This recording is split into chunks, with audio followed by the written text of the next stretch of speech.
A live look at the White House right now. President-elect Joe Biden announcing more members of his administration, and many of them are women. CBS News correspondent Skyler Henry joins us now from Wilmington, Delaware, where Biden is home with a broken foot. Skyler.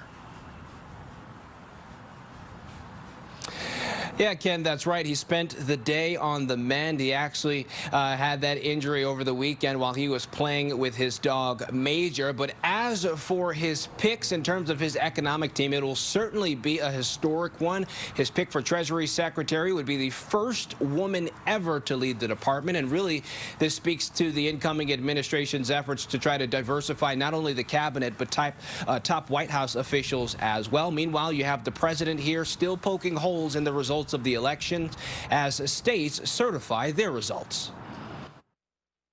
It's a big day for President-elect Joe Biden and Vice President-elect Kamala Harris. They received their first full intelligence briefing and held meetings with transition advisors.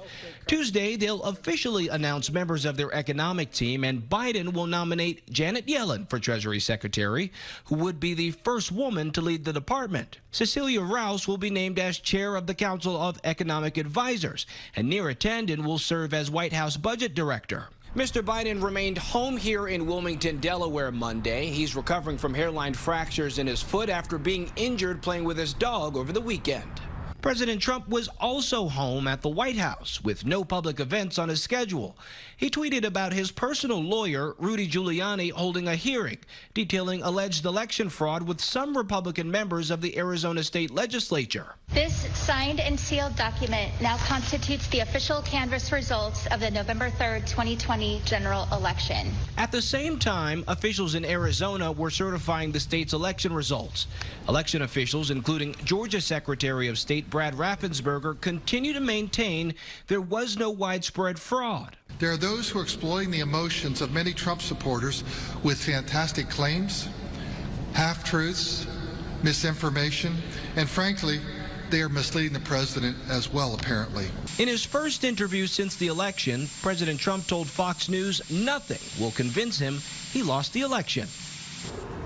Well, Skyler, Janet Yellen, she scored a hit with Wall Street, at least. That was one good one for Biden. When can we expect the president-elect to fill out the rest of the cabinet?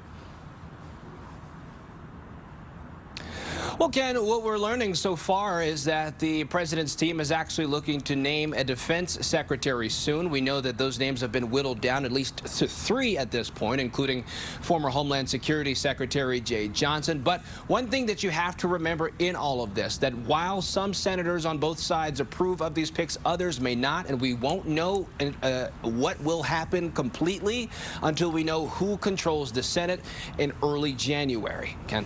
All right, sounds good. Skyler Henry reporting live from Wilmington. Thank you, Skyler.